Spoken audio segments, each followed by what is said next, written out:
Hello everyone. So let's start chapter 4, The Flood.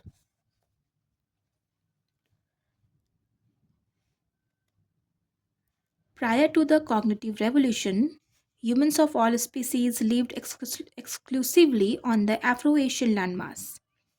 True, they had settled a few islands by swimming short stretches of water or crossing them on improvised rafts.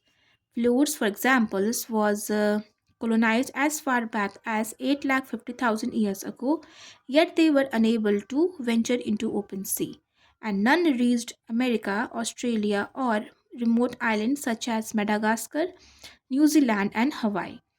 The sea barrier, prevented not just humans but also many other Afro Asian animals and plants from reaching this outer world. As a result, the organisms of distant lands like Australia and Madagascar evolved in isolation for millions upon millions of years, taking on shapes and natures very different from those of their distant Afro Asian relatives.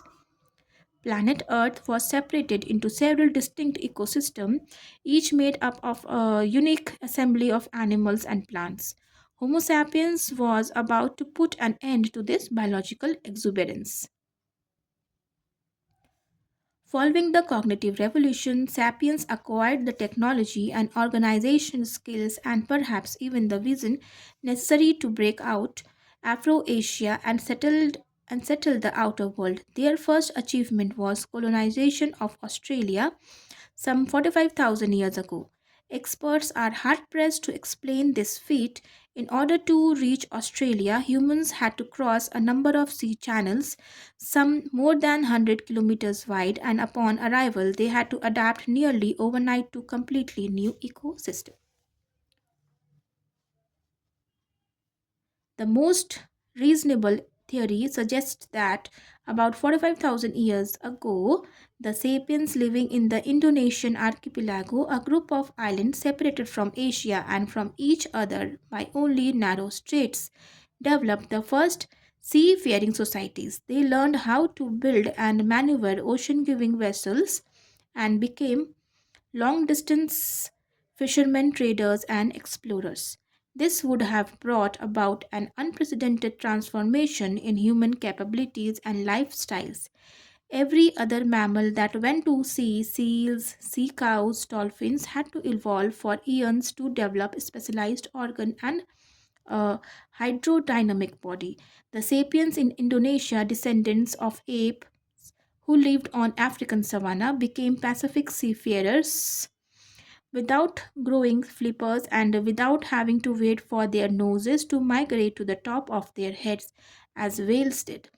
Instead, they built boats and learned how to steer them, and these skills enabled them to reach and settle Australia. True archaeologists have yet to unearth rafts, oars, or fishing villages that date back as far as 45,000 years ago. They would be difficult to discover because rising sea levels have buried the ancient Indonesian's shoreline under 100 meters of ocean. Nevertheless, there is strong circumstantial evidence to support this theory, especially the fact that in the thousands of years following the settlement of Australia, sapiens colonized a large number of small and isolated islands to its north.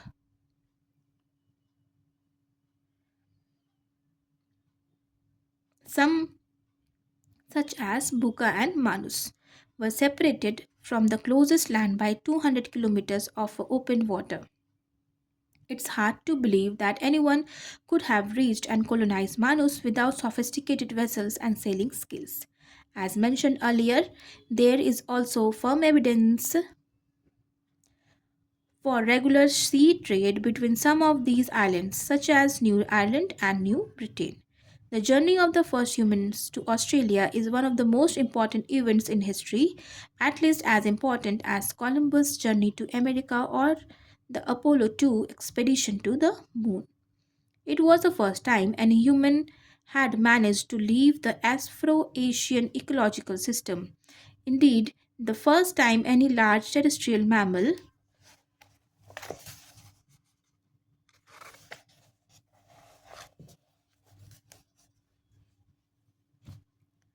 had managed to cross from Afro-Asia to Australia. Of even greater importance was that the human pioneers did this in the new world.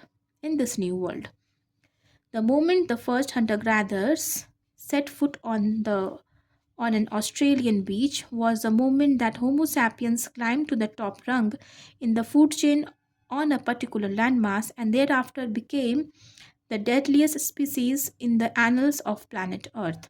Up until then, humans had displayed some innovative adaptations and behaviors, but their effect on their environment had been negligible. They had demonstrated remarkable success in moving into and adjusting to various habitats, but they did so without drastically changing those habits. The settlers of Australia, or more accurately, its conquerors, did not just adapt, they transformed the Australian ecosystem beyond recognition. The first human footprint on a sandy Australian beach was immediately washed away by the waves. Yet, when the invaders advanced inland, they left behind a different footprint, one that would never be expunged. As they pushed on, they encountered a strange universe of knowledge of unknown creatures that included a 200 kilogram, 2-meter kangaroo and a marsupial lion as massive as a modern tiger. That was the continent's largest predator. Koalas, far too big to be cuddly and cute, rustled in the trees, and flightless birds, twice the size of ostriches, sprinted on the plains. Dragon like lizards and snakes, 5 meters long, slithered through the underground. The giant Diprotodon, a 2.5-ton wombat, roamed the forests. Except for the birds and reptiles, all these animals were marsupials. Like kangaroos, they gave birth to tiny, helpless, fetus like young, which they then nurtured with milk in abdominal pouches. Marsupial mammals were almost unknown in Africa and Asia, but in Australia they reigned supreme. Within a few thousand years, virtually all these giants vanished. Of the 24 Australian animal species weighing 50 kilograms or more, 23 became extinct. A large number of smaller species also disappeared. Food chains throughout the entire Australian ecosystems were broken and rearranged. It was the most important transformation of the Australian ecosystem for millions of years. Was it all the fault of Homo sapiens? Guilty as charged. Some scholars try to exonerate our species, placing the blame on the vagaries of the climate, the usual scapegoat in such cases. Yet it is hard to believe that Homo sapiens was completely innocent. There are three pieces of evidence that weaken the climate alibi and implicate our ancestors in the extinction of Australian megafauna. Firstly, even though Australia's climate changed some 45,000 years ago, it wasn't a very remarkable upheaval. It's hard to see how the new weather patterns alone could have caused such a massive extinction. It's common today to explain anything and everything as the result of climate change. But the truth is that Earth's climate never rests. It is in constant flux. Every event in history occurred against the background of some climate change. In particular, our planet has experienced numerous cycles of cooling and warming. During the last million years, there has been an ice age on average every 1 lakh years. The last one ran from about 75,000 to 15,000 years ago, not unusually severe for an ice age. It had twin peaks. The first about 70,000 years ago and the second at about 20,000 years ago. The giant Diprotodon appeared in Australia more than 1.5 million years ago and successfully withered at least 10 previous ice ages. It also survived the first peak of the last ice age around 70,000 years ago. Why then it did disappear 45,000 years ago? Of course, if diprotodons had been the only large animal to disappear at this time, it might have been just a fluke. But more than 90% of Australia's megafauna disappeared along with diprotodon. The evidence is circumstantial, but it's hard to imagine that sapiens just by coincidence arrived in Australia.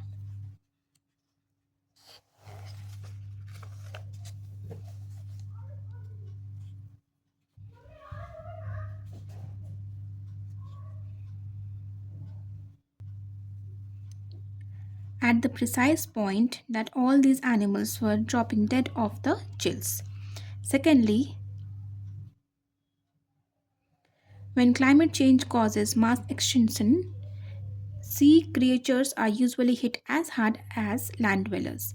Yet there is no evidence of any significant disappearance of oceanic fauna 45 years ago.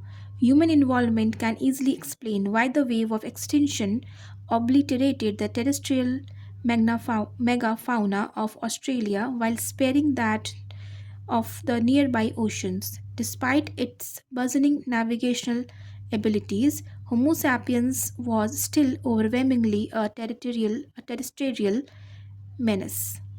Thirdly, mass extinctions akin to the archipteral Australian decimation occurred again and again in the ensuing millennia, whenever people settled another part of outer world.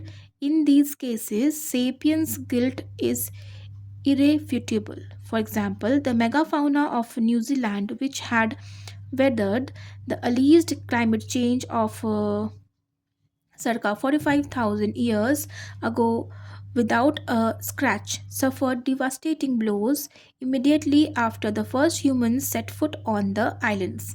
The Maoris, New Zealand's first sapiens colonizers, reached the islands about 800 years ago. Within a couple of centuries, the majority of the local megafauna was extinct, along with 60% of all bird species. A similar fate befell the mammoth population of Wrangel Island in the Arctic Oceans, 200 kilometers north of the Siberian coast. Mammoths had flourished for millions of years over most of the northern hemispheres, but as Homo sapiens spread first over Eurasia and then over North America, the mammoths retreated. By 10,000 years ago, there was not a single mammoth to be found in the world except on a few remote Arctic islands, most conspicuously Wrangel. The mammoths of Wrangel continued to prosper for a few more millennia, then suddenly disappeared about 4,000 years ago, just when the first humans reached the island.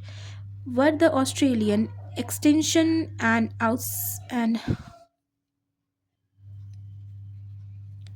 were the Australian extinction an isolated event? We could grant humans the benefit of doubt. But the historical record makes Homo sapiens look like an ecological serial killer.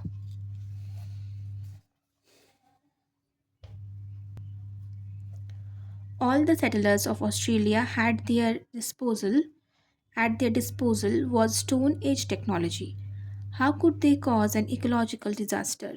There are three explanations that mesh quite nicely. Large animals, the primary victims of the Australian extinction, breed slowly.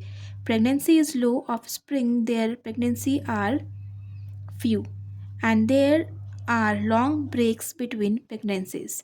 Consequently, if the humans cut down even one diprotodon every few months, it would be enough to cause diprotodon deaths to outnumber births. Even within a few thousand years, the last lonesome diprotodon would pass away and with her the entire species. In fact, for all their size, Diprotodons and Australia's other giants probably wouldn't have been that hard to hunt because they would have been taken totally by surprise by their two legged assailants. Various human species had been prowling and evolving in Afro-Asia for 2 million years. They slowly honed their hunting skills and began going after large numbers around 4 lakh years ago.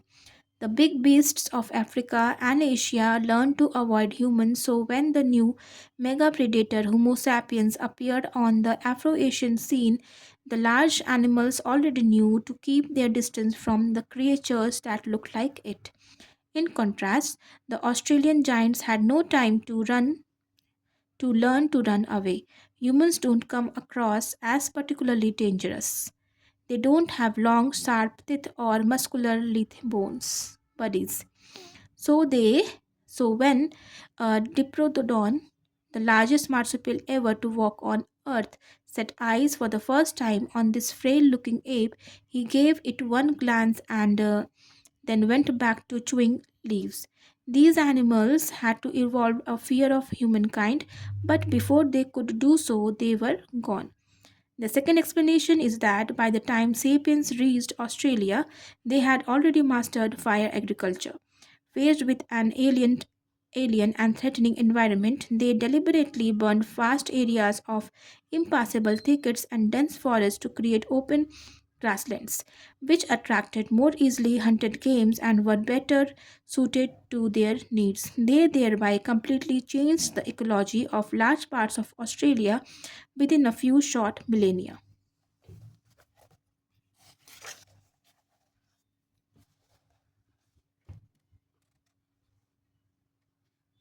One body of evidence supporting this view is the fossil plant record.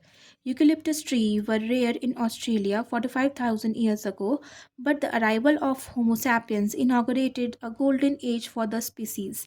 Since eucalyptuses are particularly resistant to fire, they spread far and wide while other trees and shrubs disappeared. These changes in vegetation influenced the animals that ate the plants and the carnivores that ate the vegetarians. Koalas, which subsist exclusively on eucalyptus leaves, happily munched their way into new territories. Most other animals suffered gently.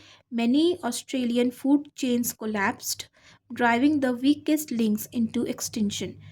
The third a third explanation agrees that hunting and fire agriculture played a significant role in the extinction, but emphasizes that we can't completely ignore the role of climate. The climate changes that beset Australia about 45,000 years ago destabilized the ecosystem and made it particularly vulnerable. Under normal circumstances, the system would probably have recuperated as had happened many times previously. However, humans appeared on the stage at just this critical juncture and pushed the brittle ecosystem into the abyss. The combination of climate change and human hunting is particularly devastating for large animals since it attacks them from different angles. It is hard to find a good survival strategy that will work simultaneously against multiple threats.